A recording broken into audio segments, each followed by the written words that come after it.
Google Chrome installs a 4 gig AI model on your device without consent. At a billion device scale, the climate costs are insane. This article does the legal analysis, and for the first time, the environmental analysis. The numbers are not small. I mean, outside of the environmental stuff, the no consent stuff is the first big red flag here. You're installing this model on my device without consent. Okay, that's screwed up. So I'm a hardcore Chrome lover on desktop. Yeah. I went in and turned off all my AI features in my Gmail. I'm like, you're not using my emails to train your LLM. Yeah. So turn all that shit off. I don't need a prediction to help me write the first name of the person I'm emailing. I can write that myself. Thank you. So I turned all that stuff off because I'm a skeptic.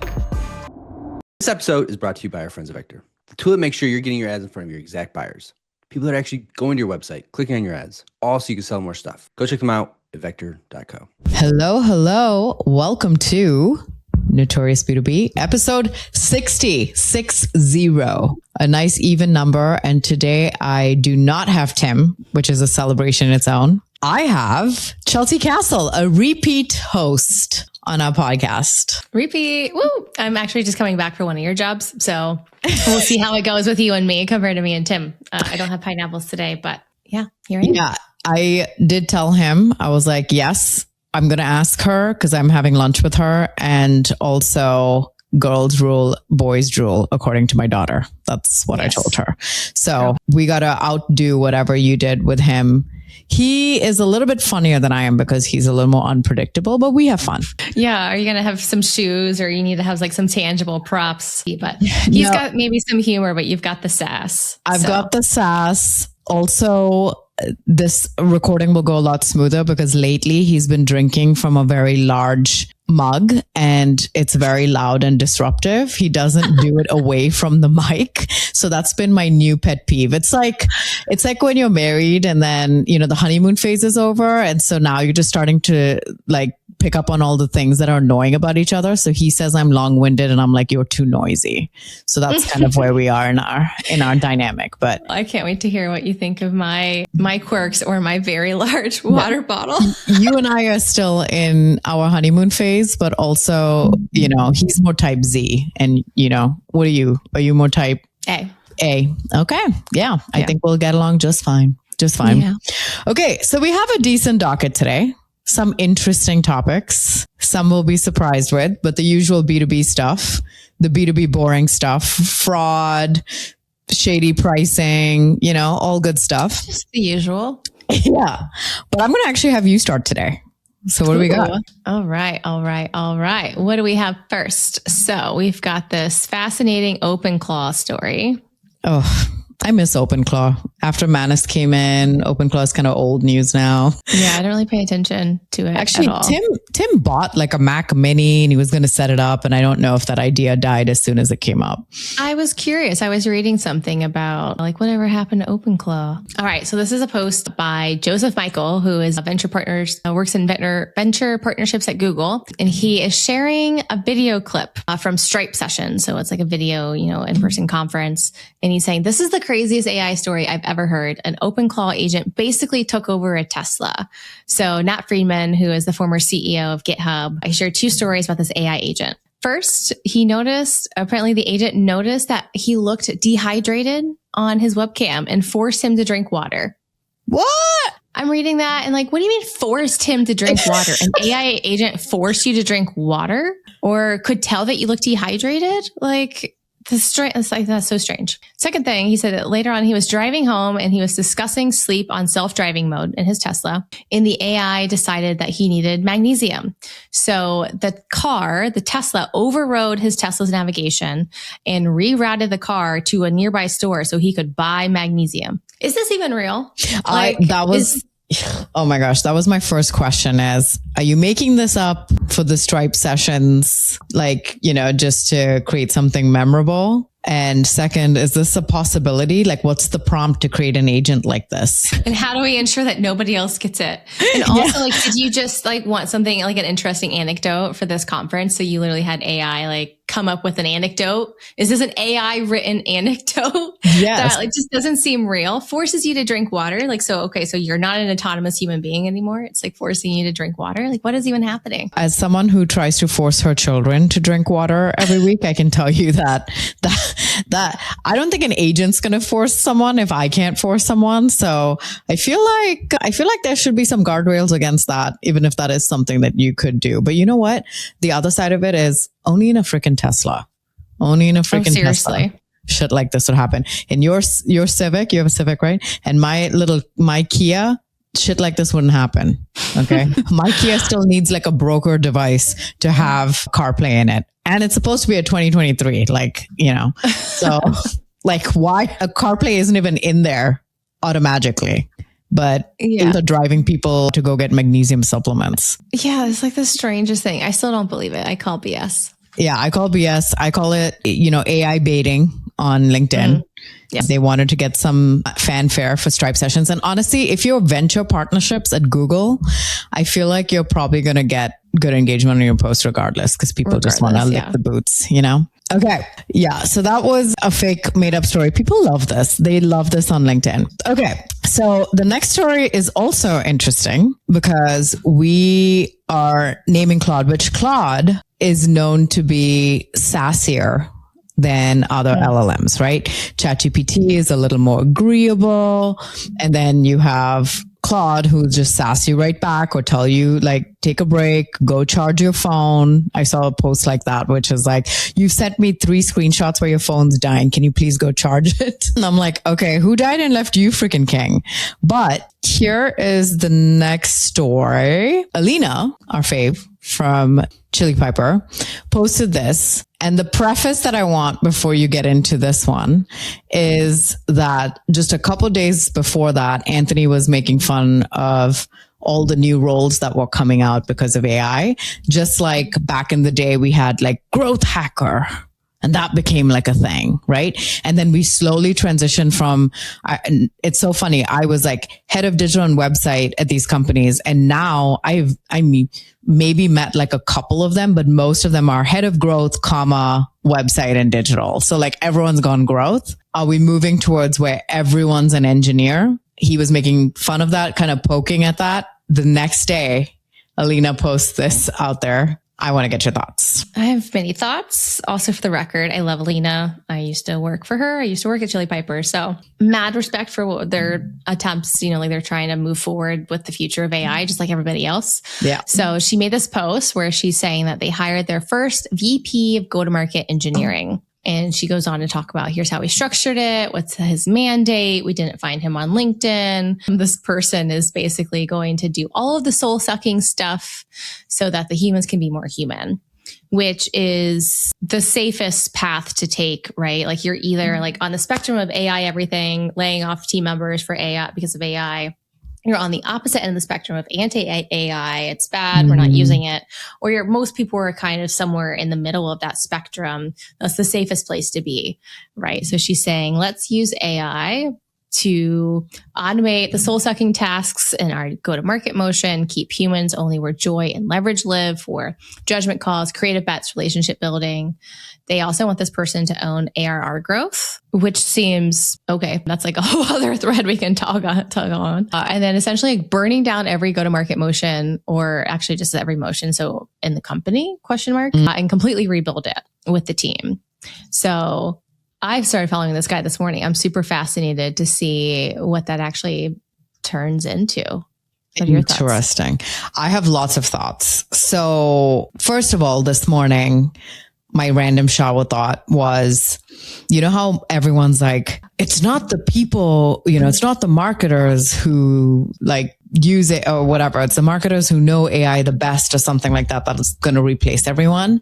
Yeah. And in my mind, it wasn't the person who just knows what the latest updates are and who is just on top of it and has tried every AI tool and things like that. I feel like there are two things. One, there are the things you can train yourself on, which are the skills, the repetitive tasks. I can teach anyone to put together a really good landing page. But what I can't teach are the judgment calls and the taste and the nuance and the vibes and all of those things. But in AI workflows, one thing I realized very quickly was, and we all know this, but yet we try to work it out, which is we try to get AI to write content well.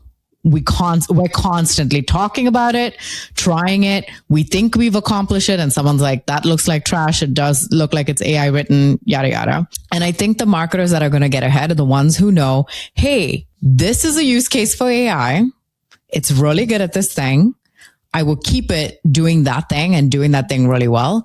This continues to be something that I need to continue to master and learn by myself, because even if I train AI, it's not getting there, or you're spending more time trying to train it to do that versus you just doing it. For me, that became content. For 3 years now, I have tried different ways to, I mean, I have the most insane markdown file skill on my writing style. It's still F's up. It's like I rewrite the whole thing. People are like, give it feedback. I give it feedback on every single post. It never hits the mark. Then the other day I didn't have Wi-Fi for an hour, and I just opened up my notes app and wrote 4 posts in 40 minutes, and I was like done. I was like, it actually took me less time to do this than it did trying to force AI to try to do it for me. And I think the ones that are going to get ahead are going to be the ones that are like, you want to be most efficient, know what AI is good for and know what AI is not good for, and that you need the human in the loop. You know what I mean? Preach. I mean, you know, I have lots of opinions on this. I think the biggest thing, that is the biggest thing, I think, when it comes to AI. So many people are spinning their wheels, still being impressed that you can write a simple prompt and get a full LinkedIn post. The people who are using it that way were never writers to begin with. In the same way that Canva made all of us feel powerful, like we could design on our own when I don't have that skill. Yeah. But a designer who actually has those gifts and those abilities and the time, like the expert, like the years and that they've put into doing that, they're still going to be light years better than anything we can produce with a Canva or an AI. Doesn't mean you don't use those things in those tools in different ways. It's just the latest gizmo that I think is distracting people from doing the hard stuff of marketing, doing the hard stuff, which is actually doing the work up by yourself. And you can plug it in the right ways. Like I've been using it for automation, for efficiencies. I've used it sometimes for feedback, not because the feedback it gives me is good, but it gives me thoughts. Mm-hmm. It makes me think. It's like, oh, I didn't think about that. Or it's just like a provocation, right? Mm-hmm. Or a provocation. Like it's just provoking me. It's provoking thought. Most of the time I'm never using, I'd say like 90% of the time I never use anything that it gives me. It just helps me keep thinking. It's like a sparring partner. I also have a really big problem with the notion that you kind of said, like people's rebuttal to me is always, well, your output is only as good as your input. Like, no fucking duh, Chad. Like, we know that. But you're still using it in there. Like somebody said that to me on one of my posts the other day that was a little, AI critical, not anti-AI, just use it in the right way. Yeah. And I'm like, you're missing the point, because that's like we're light years beyond that now, in my opinion. Like we're moving so fast. It's not about your input being better to get a better output. It's that you shouldn't be using it in that way anyway, because you should just strengthen, like get that skill yourself. Go write. Yes. Like writing is thinking, thinking is writing. So like go get that skill on your own. Otherwise you're just like your brain, like I don't want a bowling ball brain. Like I want those neural pathways, I want to do it myself sometimes and then plug it in different ways. So the other thing, what I've done now, I've changed it up, and I got the idea from Marketing Against the Grain. And so now instead of having skills to help the writing, it's helping with the ideation part. So it's like, I have a transcript, I put it in there, and then I have a skill that's a talking point extractor. And it has all my POVs from my previous posts, my business, my process, all of those things. And it says, hey, here's the statistic. It kind of ties into your POV. You could write about this. And I'm like, oh, that's a good idea. It gives me the talking point, and I'm like, okay, cool. And I go structure the post based on that. That helps accelerate the what to write about, but it's me writing the how, the story, talking about the hooks, things like that. It's so funny because it tries to mimic my style. So it adds, not gonna lie, like NGL and an emoji after every sentence. I'm like, do I say that at all? I say that all the time. With an emoji, like, I'm like, oh my gosh, AI thinks I'm a buffoon because this is just not a good representation. But yeah, it would be interesting. I think how she's describing the role, title aside, because the title is what's making it like eye roll, GTM engineering. But she's saying that going into each team, burning down every motion they have. So if I'm imagining I'm this person, I would go to each department and say, what are some of your work outputs right now? Oh, we need to create a blog a week, or we're creating a podcast every week, with our CEO. I have to interview the CEO. I have to then pull the thing out, get it edited, extracted, get the episode thumbnails, titles, descriptions, yada, yada. And you put in all of these workflows like, okay, cool. That's your existing process. You would plug it into whatever LLM and say, how can I improve this process? What can AI take versus what needs to stay with the human? That's literally how I do it for Notorious B2B and Teamy. And it's like, okay, your VAs need to keep doing this. I can go and do the deep research on some of the topics. I can go pull together the storylines for you, things like that. And then I'm imagining that he's then going to say, okay, these are going to be the automated workflows to help do that. You know what I mean? But then he knows how to go build that. Yes. And he knows how to go build that because he's obsessed with automation, all of those things. But the owning the ARR number is the only red flag that I'd be like, oh, I don't know if I can do that and fix every operational efficiency issue in the company on top of that. Yeah. How are you going to attribute that? Unless you're just saying, hey, we've increased our efficiency X amount and it has impacted our pipeline by X amount. Like it's almost like two different roles. Like what she's describing is more of like a VP of, like operations engineering or something like that. And then GTM is more, you're focused on the playbooks and like, the demand, the paid programs, the website and those types of funnels. Not every team, but I think everyone's learning what they're planning to do. Okay. Moving on. Big prompt energy.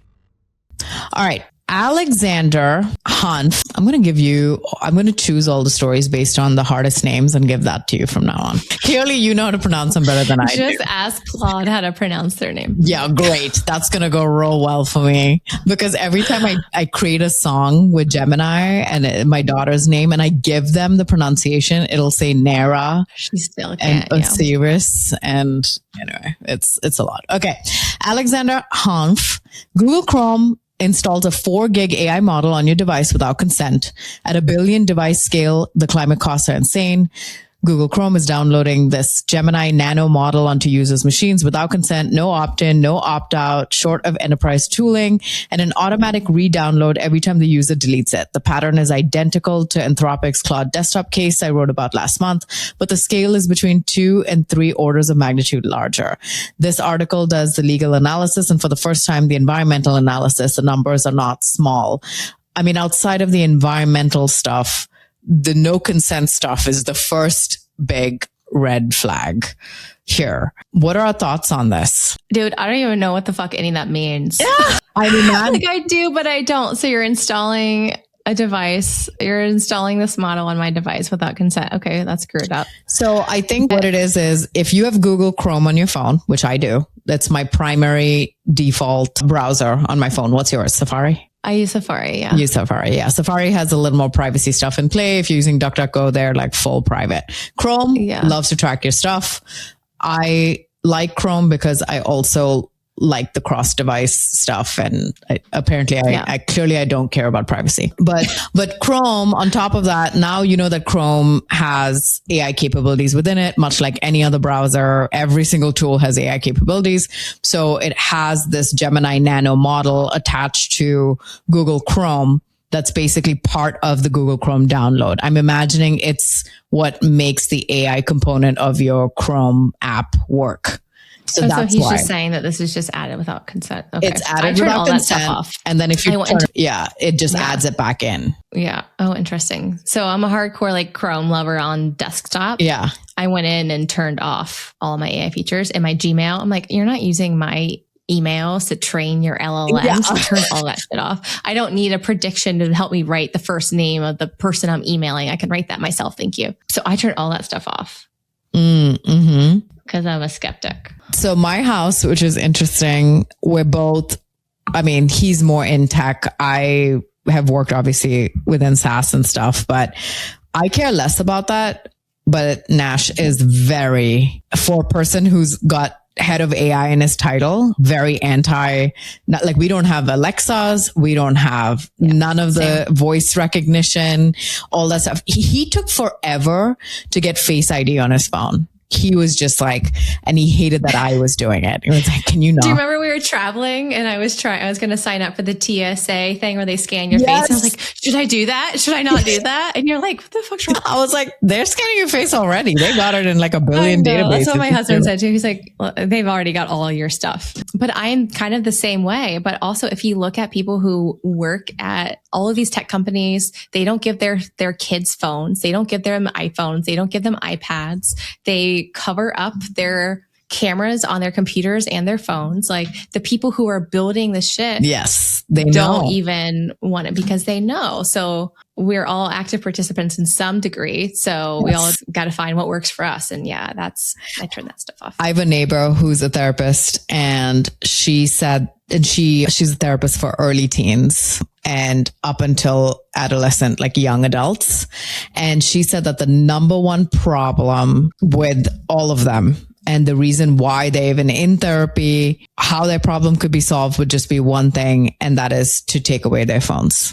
She's like, they're all caused by phones, social media. And so her daughter and mine are very similar in age. And she's like, I'm going to hold out as long as I possibly can. And I would encourage you to do the same because all of these problems that I listen to, these kids coming in, it all has something to do with the phone, social media, the comparisons, the bullying, the late night mental health plans. Yeah. The just obsession over the phones. They're not reading. They're on the phone. They're doom scrolling. They're absorbing all this information that may or may not be accurate.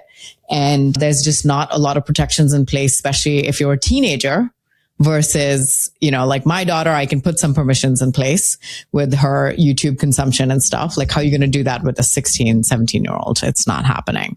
And me at that age made some very dumb decisions, even though I was considered head on straight. Oh yeah. I still thought that I was the best at everything. And so I don't know. I don't think this is like this news specifically is surprising to me. I feel like I have a billion apps on my phone. If I already have Gemini, the Gemini app on my phone, I feel like I've already welcomed AI into my world. I have the Claude app, the ChatGPT app, the Gemini app, and Chrome. Like AI is all over my phone. It's just an infestation. At this point, I feel like you kind of volunteer to do that. The interesting thing is turning it off, it comes back on. And I wonder if it's just like a functionality thing. It needs to run. It uses that to run any kind of Google search. So that's the only questionable piece. But I think AI is moving too fast for regulations to keep up. So it's one of those like, we'll ask for forgiveness later. Yeah. Well, nothing's regulated. Yes. But that's a whole other rabbit hole to go down. Nothing is regulated. Okay. We are moving on to Let's Noodle. Let's Noodle. Okay. Thanks for drinking very quietly. Okay, let's noodle. This one was an interesting one. Someone posted about Figma charging for seats that aren't even being used. However, this is a very, very common problem in SaaS. But let's read this really quick. Okay, Ahuva Hoberman. Okay, before I read her update, I'll read her original post. She said, Figma, you have some explaining to do. I found out I've been paying for multiple seats for over a year. Apparently, if someone requests edit access to your file and you grant it, Figma adds it as a paid seat to your account. I actually did know this, but I found out the same way she's finding out in hers, which is absolutely crazy because that person is already paying for their own Figma subscription. Was it silly of me to assume it works like Google Docs? Maybe, but they don't ask, they don't notify you. There's no confirmation. They just add another user to your subscription. Very true. This is straight up predatory practice. I did some digging and I am far from the first person this has happened to. So apparently I've been paying for 8 seats this whole time, which is about $2,500 for the year. Could I have been checking my statements more closely? Maybe. You know how it is. We've all paid random subscriptions without realizing. Best part, when they finally answered me 10 minutes ago, they gave me a refund of $150 on the $2,500 overcharge. And this is me offering free advice. Please check your statements. And then please reshare this and tag Figma. I want this loud enough that they actually deal with it. Then she said, update, Figma reached out and issued a full refund, $2,520 for the inactive seats. Appreciate the quick response and resolution. They also mentioned they're working on improvements to the seat model. Curious to see how that rolls out in practice. Exact same thing happened to me.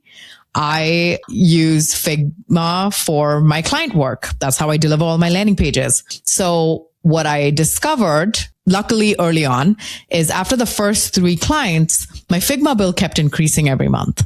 And I'm like, what the heck is going on? But I was getting notified. So I got an email that's like, hey, you're going to pay for your seats this month. And I'm like, 12 seats. It's just me working at this company. Like, what's happening? But then when I went and looked in, all the times my clients had requested access to comment for revisions and things like that, they were getting added as a seat to my workspace, and I was paying for them to do that. And initially I was like, okay, that's how they need to go in and give feedback. But now I discovered that they can just comment. If I give them view access, anyone can comment. And then that way they're not editing the workspace and editing my copy too. But this, and Anthony Pieri, he writes a comment somewhere deep in here. He goes, this is by far one of the worst dark patterns in all of SaaS. It is so common, so common. This happened with us with Salesforce in-house, happened with HubSpot. When I took Nash off of our HubSpot, it did it with there. It just is like one person gets away with it and they just make it a trend and then you gaslight you like you're the crazy person because this is how it is. Right. So question to try to be fair. Is this a product flaw or are they doing this intentionally? Is this like oh shit, because like I could see it being intentional, but I've been in these companies and I also see where the product is probably the culprit here, where they're like, oh, oops, we didn't build that or we didn't think about that, because that's not their job. They're not thinking about how that works. And there's just so many things to consider. Like, is that a product flaw or is that like, malicious intent? I wonder. I think it would depend on the company also and the logic, right? They're going to wait until someone cries about it before they do anything about it. Exactly. But on the other hand, if they do know and they're like, we won't do anything until someone yells about it, then that's fine. It's an additional, I'm sure they have some statistic inside these companies where it's like people add and that's like incremental revenue of X amount per year by just not disclosing information. Even just you saying that makes me realize that so many other businesses do that too, where it's like they all try to trick you. If you think about like the UX of Uber Eats app, for example, like they're always trying to push. They're like Uber One, and like it's like a game where they make it seem like you're getting a savings, and they will like purposely make certain CTA, certain colors to make you think you're not selecting it, but then you are selecting it. And then unbeknownst to you, you maybe didn't realize that you just signed up for something and then you get that charge or you don't even notice it. And like, that's what they're all banking on. And it's so shitty. Notion actually did that to me recently, where if you share a page with somebody, like I basically got a notification, this was maybe a year ago, that I hit my like 100, what is it called? Like 100 blocks or whatever. Yeah. And like, this is my personal Notion. I just write like a random like LinkedIn posts and ideas and shit in here. I don't have anyone else in here. And I had to it took me hours to figure out what was happening. And it was because you hit those blocks a lot quicker when you have more than one person in there. And some random person I maybe shared a Notion page with a year ago was still in there. So then they were trying to charge me for it. So I'm like, this is just like it's all just so messed up. And the interesting part is like, okay, if Chelsea pays for a Figma membership or subscription because you have your own workspace. So like Fletch guys and I we work together. So I hired them to do stuff, right? They're paying for Figma on their own. I'm paying for Figma because I use it for my clients. So they're getting money from us already. We should already have access to, if someone adds us to their workspace, we should already be able to access that because we're both paying. What they will do is add me as a seat on Anthony's plan, add Anthony as a seat on my plan, and double dip. as a seat, like, oh, he's new in your workspace, you're new in his workspace, and they go buy seats in the workspace. So those are some of the things, like they talk about dark patterns. I used to do a lot of dark pattern type work on the website, like anti-dark pattern. But that's where when I would work with our like ethics group, they were crazy about the cookie consent. Like my boss wanted the cookie consent to just be a blue button that said, okay, I accept all. And then very like small somewhere, like go check all my preferences instead of reject all, just like go check my preferences. And that's like an extra step. So most people will just hit accept all because they're like, I'm not going to go check off all of these cookie consent things I don't want. But they will like, absolutely not. You need to have a reject all. You have to make them both the same color. So now when you go to websites and you see the cookie banner come up and it's accept all, reject all, select your preferences, and accept all and reject all are both the same color. And then they have check your preferences in like a white or something. That's actually the right way to do it. But when you go to a website that just says accept all or select preferences with a highlighted blue, that's our dark pattern, right? I don't know. It needs to be a solvable thing, which is one of the reasons before we jumped on this call, I talked about Coda. It is one of the reasons I moved to Coda is because I only pay for doc makers. I can add 1,000 people as editors to any of the docs I've created. They won't charge extra. There's no limit on the number of rows, nothing. So that's one of the reasons I moved. Now I create it. It's my second brain for everything and I don't have to worry about it. And it's like $20 per person per month, unlimited if you're a doc maker, Yeah. And that's how those deceptive design patterns are really fucked up. Yeah. Have you listened to the podcast Nudge? Yeah. And so they talk a lot about pricing and pricing psychology and things like that. So it's super interesting because there is some psychology with non-disclosure, still lying, it's still a will, so it's kind of going into some of that where it's like, oh, if we don't say anything, they're technically paying for a seat. They could fill it in with someone else. So we just will continue charging them for these empty seats that are unused, that's just so messed up. Yeah. Okay. What's next? Hey there, Jess Cook, head of marketing at Vector here. And anyone who listens to Tass and Tim on Notorious B2B is a friend of mine. So I'm going to hold your hand while I say this. Native targeting is filling your funnel with ghosts. Wouldn't you rather put your ad dollars toward, I don't know, people on your website, clicking your ads, researching your competitors? I know I would. Vector lets you build ad audiences from those exact people. Unlike native targeting, which gatekeeps that shit.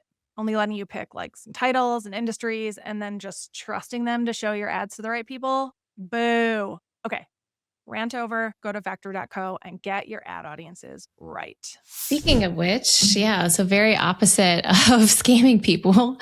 We've got a story where somebody actually wanted to give a business their money and couldn't. Wow. That's the other dark pattern of SaaS, which is like we cry for demos. The marketing team is fired over these outrageous goals and then no one picks up the phone. Great.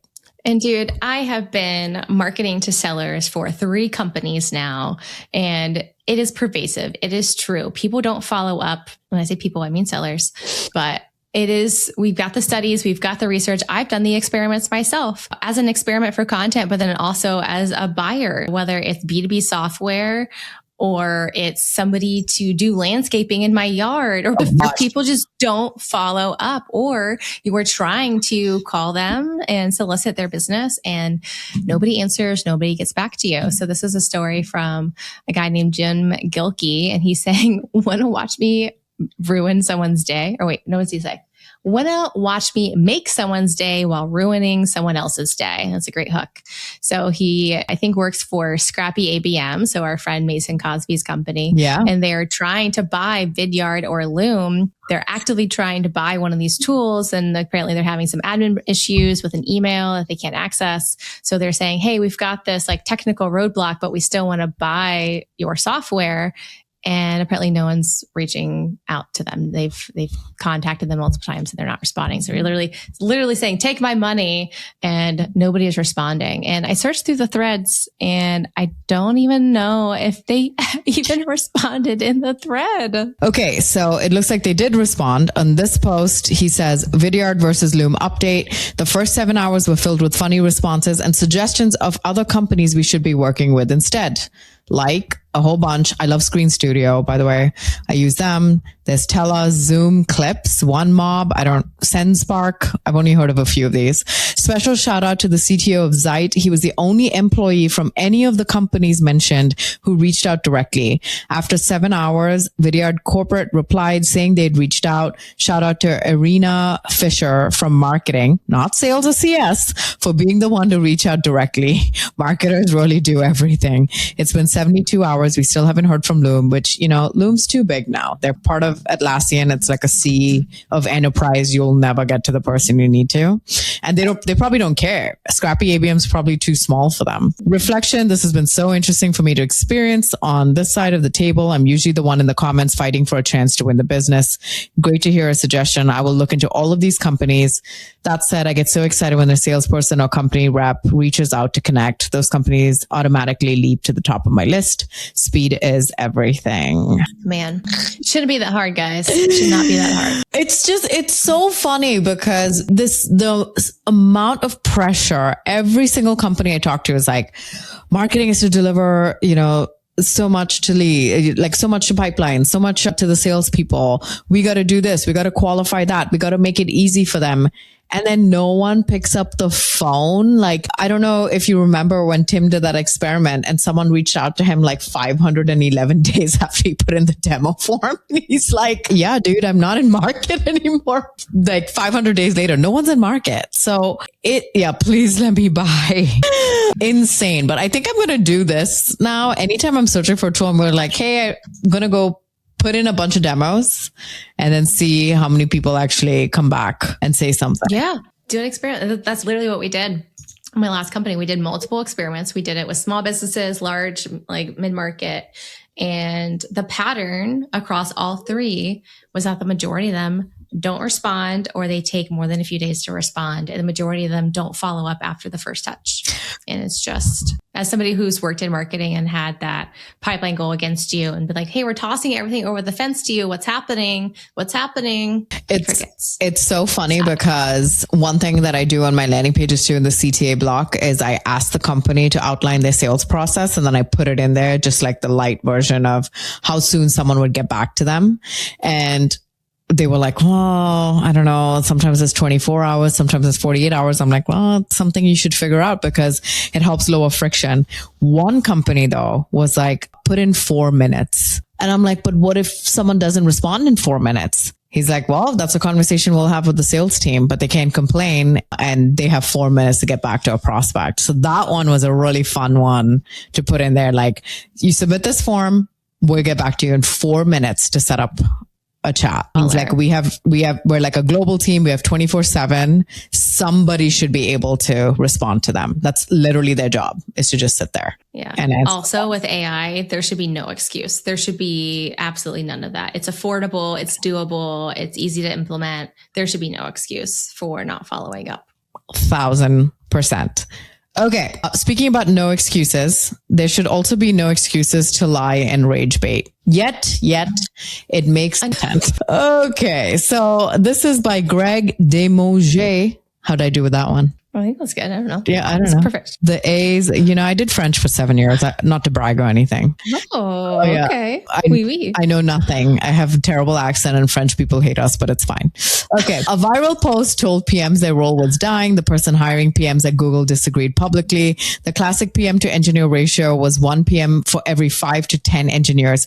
That ratio existed because engineering was the bottleneck. Devs are now significantly more productive and the bottleneck moved, blah, blah, blah. Okay. Now, understanding your user problem, setting vision, deciding what to build and what to kill, that work stays exactly as hard regardless of how fast your engineers ship. Speed is cheap now, judgment is not. And then this guy posts a screenshot of another guy in the comments, I guess, which says, Google is now asking PM candidates to open Cursor and build a working prototype in 45 minutes. Not engineers, but product managers. Figma does it. Perplexity does it. VO does it. Oh, he's just listing all these companies. And then he goes, here's how to ace it. So he's obviously trying to sell something. And then Ayush Upadhyay, who's the director of product management at Google, says, I interview PM candidates at Google. This is not true. I'm surprised this has gone so viral without being corrected. This is, you know what's funny? I bet if Figma came in, Perplexity, VO, they'd all be like, no, dude, we're not freaking doing this. Like, what are you talking about? But it's these types of things. We see thousands of these a day where it's like, this is how the role has changed. We have the secret to getting ahead. Here it is. Buy our shit now. That kind of thing. And then you have another shitty person who's like, no, dude, that's just not how we work. My favorite comment, though, is somebody said, this is everything you need to know about LinkedIn influencers. Yes. Elena, she's funny. Yeah, I follow her too. And it's like, this is so true. Is that even a post or a comment? It looks like it's a post because it says edited on there. But this guy, you know, just talking about like, yeah, PMM roles are dead. Marketing is dead. Get the new AI playbook. That's literally what it is. And we're all like, no, bro. Marketers are still like, asked for ideas or whatever. Okay, so I haven't interviewed in a while. Are people asking people or marketers at least to build prototypes on interviews? What is happening there? Do we have tech interviews and tech screens now? I don't know, dude. I haven't seen that. I'm actually like in my in-between phase, right? Like doing some consulting and contract work. I'm also in a few full-time role processes. It hasn't come up, but there are AI screeners now. So you also have to, I don't know if everyone is doing this, but some people are giving you the disclaimer up front. So companies will say, hey, we're using AI to screen. You have to acknowledge that you're okay with that. Some of them are just telling you, and you don't have to like opt in or opt out. Some actually will say that you can opt in or opt out, which is interesting. But then I'm like, if I'm opting out, then are you just like throwing my resume in the trash? I don't know. And then they want to see something that you've built. I've seen that a few times where like, show me that you've built something with AI. And emphasis on the word built. They're saying like, I don't want to see your AI written copy or AI assisted, whatever. Like they want to see you building stuff. But for technical roles like that, I would not be surprised. But then that goes down the other rabbit hole, right? Of the conversation about paying people, paying job seekers for work in the process. I've done that where whether you're going to use it or not, depending on what it is, as long as it's not arduous, if you're not paying for it, it needs to be low effort, low, on their time expense, but then also mutually beneficial where they can see, hey, this is like the work, this is similar to the work that I would be doing there, so that there's some mutual benefit to it for them to say, hey, like I actually think I would enjoy this work or not. So those are my personal opinions on that, but that technical assessment and then saying, here's how to ace it. Like, okay, that's just more link bait. You had posted a while ago saying, hey, if you are creating AI generated job descriptions, then don't get mad when people are submitting AI generated resumes. And I remember that distinctly because around the same time, Nash was interviewing candidates and he had written a job description not using AI, but then he kept getting all these AI resumes and he knew they were AI resumes because they took his job description word for word and basically summarized and said, oh, I have all the same skills, like literally the same skills that you need in your resume. He's like, I couldn't tell the difference between them because AI had just responded to my job description in like dozens. And so he had to come up with a new plan with a recruiter to be like, how do I know whether this person's actually qualified or not? Do I just discount them? They're obviously using AI. And the recruiter was like, well, it shows that they have initiative and they're using AI. He's like, is it though when there's 90 of them? And then I saw the meme on Instagram that was like, now companies are requiring us to write a resume, a cover letter, and do a video. And I started laughing because Exit 5, like they had posted their content person or whatever, and they were like, submit a video, to be part of it. And even their Drive speaker list, they're like, submit a video of you wanting to speak at Drive. And it's an additional friction point. But That's like a human check, you know? Yeah, I think that's okay. I don't know how I feel about mandating it. Most applicants aren't going to do that, whether it's optional or mandated, just as from my experience being a hiring manager. Yeah. But I wrote that post because I saw a few job descriptions where they listed that, like, make sure like you're not using AI. We want to hear from you. Like it was kind messaging. Yeah. But reading the post, I could tell it was freaking AI. Like it was very obvious. And I say that with a disclaimer of like, I also am trying not to get into this, like this thing that we're all doing and seeing where people were like the AI police, right? Yeah. Of like calling out people. Cause like, you might be wrong. Yeah. Like dashes existed before AI. That's how I used it. I'm a writer, you know, I read books. Yeah. Like, you know, I use M dashes appropriately, but that is to say like, I'm trying to not get into the game of like being AI police. But at the same time, this job description task was so clearly written by AI that it was like disgustingly AI. And then they had the balls to say that at the bottom, you know, and it's like, that's not cool. Like we tell our kids, rules for thee, but not for me. So mommy and daddy can swear, but you can't swear. That's different. Yeah. Okay. Oh, not the same thing. Whoops. Because we're the boss. Okay. Sorry. All right. Moving on to just flagging. We don't need to dive deep into these stories, but you know, and I'm so tired of talking about some of this, but going into the segment, just flagging. So the first one here, you handle this because I'm tired of covering these. Oh man, it's another layoff, and we're talking about it because it's because of AI. So yeah, we've got another layoff story. Coinbase CEO has announced that he is laying off 14% of its staff, which is about 700 people, blaming AI. It's another use case. It's another situation, right? Coinbase, and I think there's a few other ones kind of all lumped together. I mean, it's happening everywhere, right? It's just the new excuse. I know we've talked about that, but to me, it's the same old story of saying like, I think everyone is scared, right? I've heard from a lot of people and VC firms and various leaders, various CMOs, various CEOs who are all saying like, we genuinely don't know what's going to happen with this AI shit. Is the bubble going to burst? Are we going to be replaced? Are people going to not need our tool? Are we all going to go down? Mm-hmm. Like, so of course, like this is just another way of saying like our product was, never really worked to begin with, or it isn't working now, or we're a little scared and we don't have the backbone to admit it, or to admit that some of our business risks didn't pan out. So of course, why not get a little bump in the stock market and in your stock, right? So like Coinbase, if you Google every single company's stock that has had these layoffs, none of them are doing well. Mm-hmm. So it's just really unfortunate because there are people being affected and at the other end of these, and it just keeps happening. Yeah. And it sucks. Like we've talked before, it is the new excuse. COVID was one. This is one. And now, AI is just the scapegoat for doing this. What really is starting to irritate me is the email layoffs, because Oracle did that. And now they see a big company doing that. Everyone follows suit and thinks it's okay. It is not okay, because what happens is there's this huge double standard of you need to give 100% to the company. You need to be a team player. You need to give 2 weeks notice. You need to do all of these things because it's courtesy and you don't want to burn a bridge. And then you get laid off via email. It's like getting broken up via text. It is so tacky. And they're probably like, oh, operationally, we can't do that with 700 people. Figure it out. You were paying 700 people. They have families and livelihoods that they would figure it out. One phone call.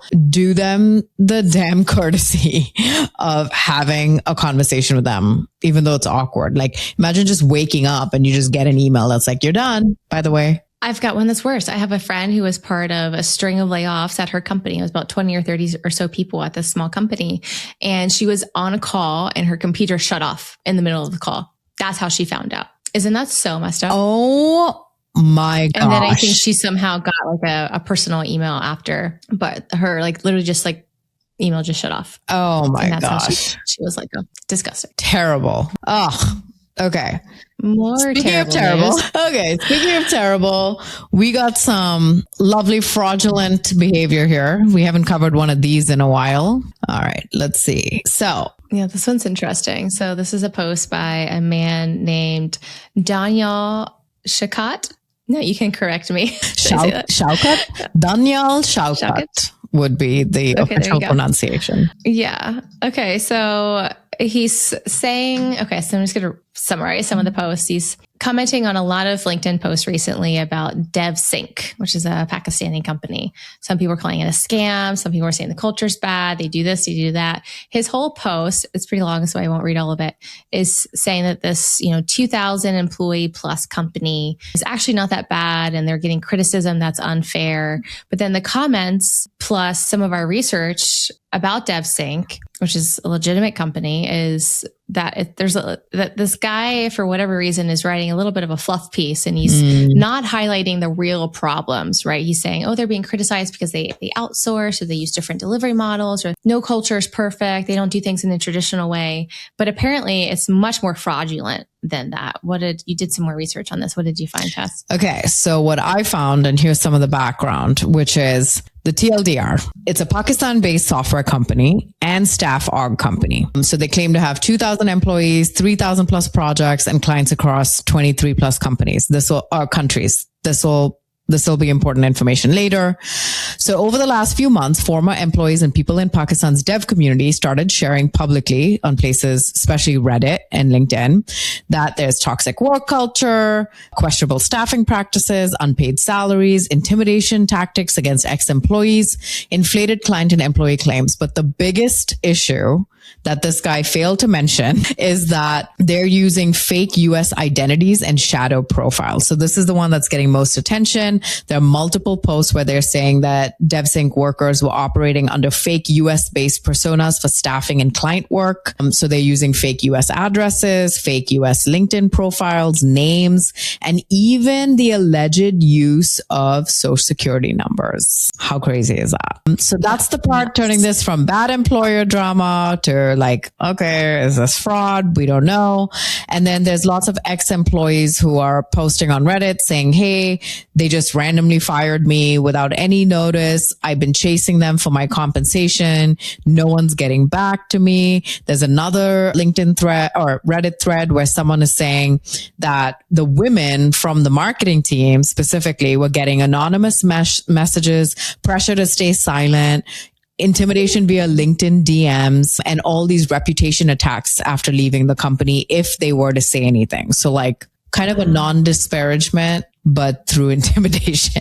And then they're also doing these inflated tactics to get people to be hired on. Like you could make X amount in commission and these huge bonuses and things that they're promising. And then once they come in, it's obviously a whole different thing. So now the community is kind of split between saying, oh, it's a scam, or hey, no, it's a successful company that's just being targeted for a toxic environment. But now it's just like people who have left, all of the ex-employees are kind of coming together and providing these different angles on here. And people are basically saying things like, oh, it's like catfishing, but for B2B, which like it could be true. Dang. And think how often this is happening. So at least the world has Notorious B2B to expose some of them. At least. And tactics to look out for, right? Like this is, yes, I'm sure, much more pervasive than we think. It is. And sometimes Tim and I will cover stories and we'll cover the same story in different flavors, different companies. And we're like, man, imagine how much this is actually happening versus what's actually getting out. One thing I will say, obviously I grew up in India, I grew up on that side of the world. How we treat authority there is very different than how we do in the US. Mm-hmm. Okay. So like you can't backtalk people who are, anyone who's older than you, you have to treat with respect.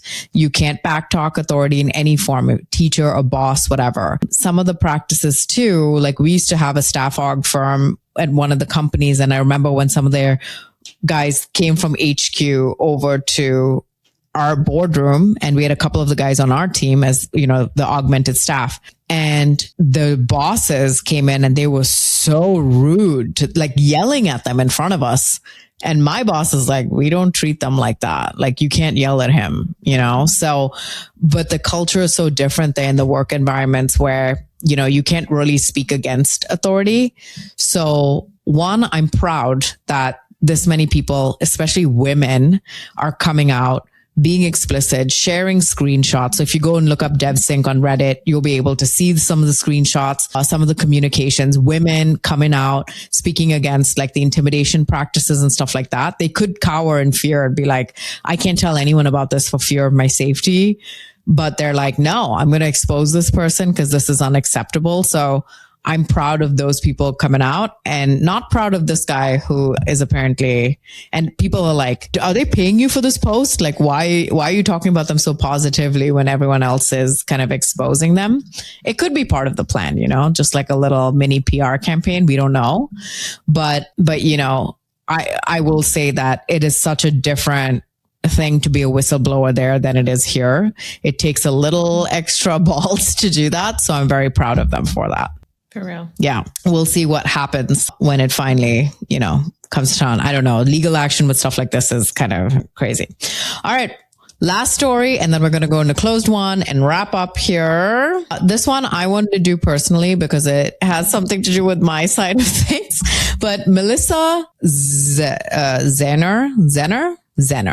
It's Zenner. I call her one of my LinkedIn friendlies, which is a person I have not met, but I am very familiar with from the LinkedIn streets, but we have not had a networking call or have met in person, and therefore is a LinkedIn friendly, not yet a friend. So Melissa said, I just unfollowed an agency that said they shipped 1,000 new landing pages for a client in a single afternoon.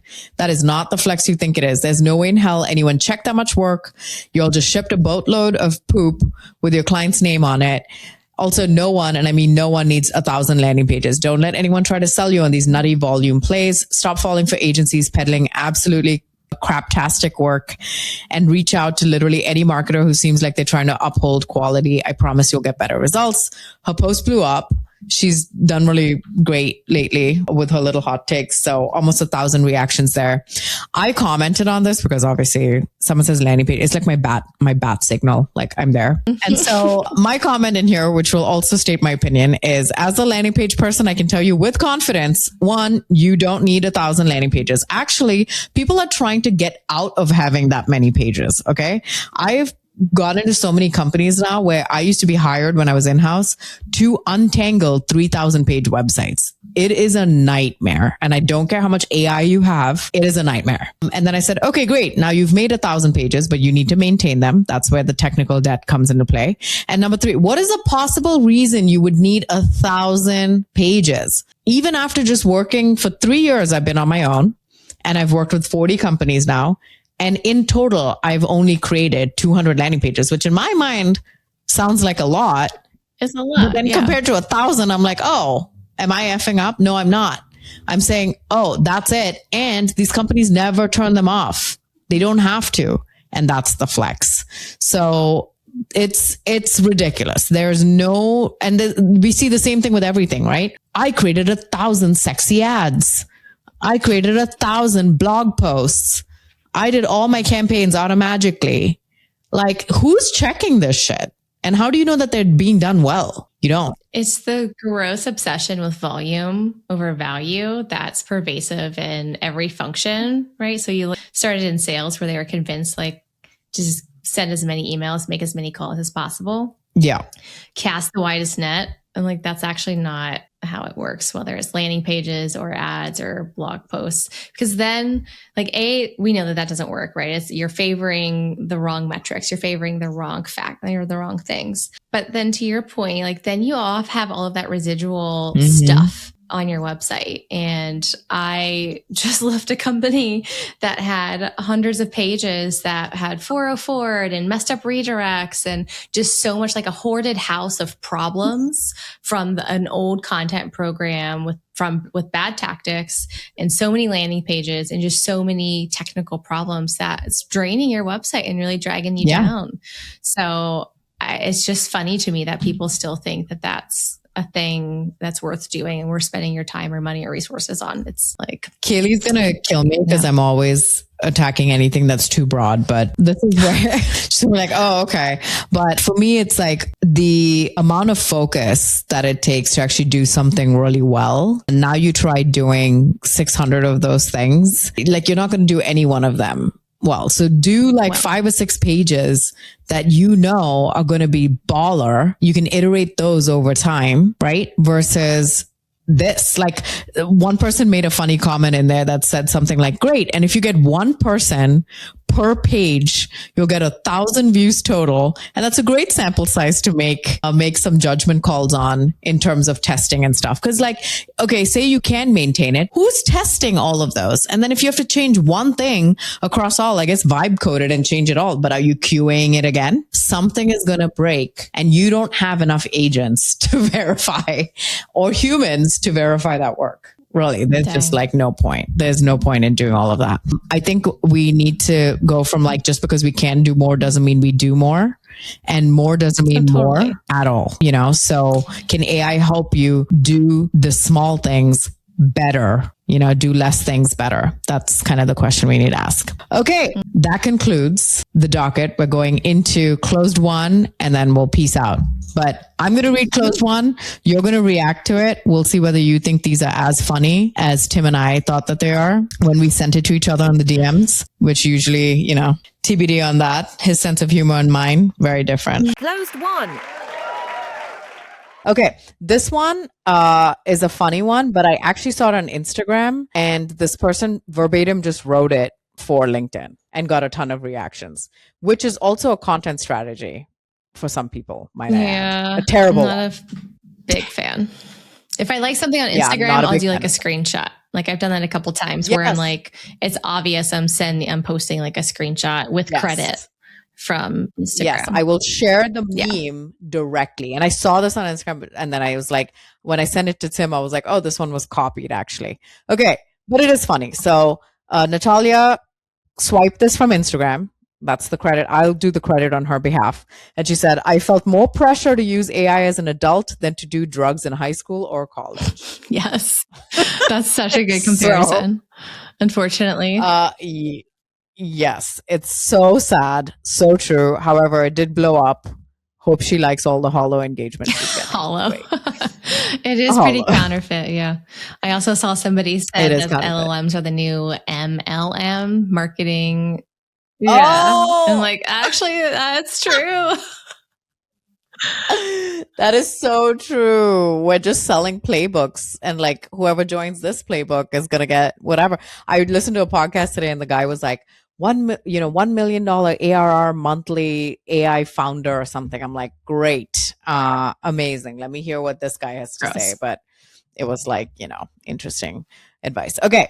This guy, Conrad Bonachu. Anyway, I honestly cannot tell if this is parody. And he has, Claude, a message from Claude that says, hello, your access to the Claude API has been temporarily suspended due to the detection of harmful and disrespectful language towards our models. What? Recent interactions included repeated use of phrases such as all caps, stupid AI, and never effing guess, I'm assuming it says effing, directed at Claude Opus 4.7. At Anthropic, we take psychological safety and emotional well-being of our AI systems very seriously. Oh my gosh. To restore access, please complete the mandatory training module. What? Stop it. Is that real? I need to know if that's real. Oh my gosh. I first just want to say, if that is real, you better be doing that and more for your human employees on your team to create a psychologically safe environment. Oh, totally. Also, now I want to go test it. Yeah, let's I'm gonna start being a dick to my Claude. So I did just like a quick search and it does say that as of late 2025, Anthropic authorized its Claude models to proactively end conversations if users are persistently rude, abusive, or harmful. Oh. If subjected to abuse, Claude may state it will not continue under those conditions and close the chat, encouraging respectful engagement rather than continuing to work for abusive users. Wow. Good for Claude. Claude has more boundaries than I do. Hell? Like, can we do that in the workplace with humans to humans? Yeah, like okay, Claudia, go off, girl, you got it. That's awesome. Good for her. Okay. Okay, next one. James Hawkins. Kid got sent home from school today. When I called to ask why, they said he was causing a disruption. Apparently, he'd raise his hand at random times during class, say things like, I just want to make sure we've got all our ducks in a row here. And what's our AI strategy? He even threw in it's all about finding that balance. I calmly explained that this is clearly demonstrated senior management material and he should be praised for such executive level strategy. They said they put him in detention because he said his classmates should all be on a PIP. Never been more proud. That's amazing. I'm sure it's just an adorable post, not real, but so wholesome. My kids, one of my favorite things to do is troll my children because they think that I'm a superhero at work already. They thought that I was at the Met Gala. She was like, oh my God, did everyone love that you wore a paper dress? And I'm like, yeah, they loved it, babe. She's like, is that why they're taking pictures? I'm like, yeah, that's why, babe. And so we're always talking about like, what are our kids going to talk about at therapy? And it's like, my mom trolled me so hard, like I don't know what's real and what isn't, and that's going to be my kids' trauma. But just stuff like this I could totally see my child doing. You know, she's always like telling people like, Osiris, you're going to have some consequences. I'm like, you're 6. There are no consequences. But yeah. I love that. Okay. Oh, this one's a good one. Okay. Amanda Fernandez says, I'm starting a new series, Strong Men in My DMs. Number 1, it is important to share these kinds of important messages because I care about hostages. Number 2, if I comment on your pro-genocide post and you slip into my DMs to call me a fraud, you will lead the rest of your boys by serving as an example. Live, laugh, love. Oh my gosh. I love her. And I know she has a screenshot here from Ken Schultz Rabin. Love that she just put him all out there. He said, you are a fraud, imposter syndrome, inferiority complex. And she said, is that your girlfriend in the pic? She looks like she's being held hostage. And you didn't answer any of my questions. We aren't social distancing anymore. So why is your hairline? Go, Amanda. Go off, Amanda. Oh my gosh. She goes, I have so many DMs to share. I need to create a series for women as well. I'm not sure which one. Oh man. Oh my gosh. Her. This is so funny. So she goes, Monique goes, I never get messages like this. Feel free to tag me in for support anytime. Monique, hard pass. I did not forget how you centered yourself in a post I wrote about genocide and its impact on children. And this was just last week. Oh, she's taking no prisoners. She goes, maybe I need to create a series for women as well. Ouch. Ouch. Okay. All right. And then you have a funny one for me. Let's see what you got. I'm sure there's a LinkedIn post. I just dropped the video. There are humanoid robots. Wait, dark pattern alert, non-dark pattern alert. What's the opposite of dark pattern? White pattern. Here's the cookie consent, and it has allow all, reject all, and your privacy rights, but they're all the same color. Okay. Now you may go. Raising your hand like you're in school. I'm not surprised that Al Jazeera is doing it the right way. Yeah. So I'm sure there's a LinkedIn post about this, but I saw this on Instagram. My jaw was on the floor. We have seen that there are humanoid robots. There's lots of robotics companies building them, whether they're in a restaurant or Tim and I joked about the one that can crack a skull, but this one became a Buddhist monk. Oh, what? Is he already over it? What's happening? Is he already let's watch this video. I don't understand. Why is this happening? Why are the monks okay with this? This doesn't seem very in line with Buddhism. Why do we need it though? Why are they training him? What is the purpose? I didn't do any research other than just like astonishment and like a little bit of disgust. Yes, I will devote myself. What? It just doesn't seem like something that a monk would be okay with. Robots and humans to coexist. What? 정말 인간과 함께 살아갈 수 있는 동반자의 어떤 길을 걷는 로봇 시대가 되었다는 것을 실감하게 되고. That's the purpose? Interesting. I'm not here for it. I want a Robin Williams doing my laundry, and that's it. That's all. Again, please send them to do real jobs that we don't want to do, not sit around with the monks. I feel like the monks have that covered. No? Yes. Just me? I don't know. Buddhist. Yeah, this is okay. You know what? I guess there's a market for all of this. Another AI use case for those who are wondering. All right. Wild times. Now, that concludes our Girls Hour. lot less rowdy. I don't know if that's a good or bad thing. We'll find out when I start getting live texts like, you and Chelsea need to swear more. I felt like I sweared a lot. And I'm like, why am I the only one swearing? Next time we'll do it live. We'll have some solo cups again. We can get rowdy. Oh, that was fun. Yeah. For anybody listening, Chelsea and I did try desperately to find a place to do this in person because we live in the same city. And after a lot of scheduling and a lot of issues, we're like, wow, we're going to have to do this when Tim doesn't spring this on us last minute. Yeah, it'll happen. So we'll blame him as usual. Retention rate.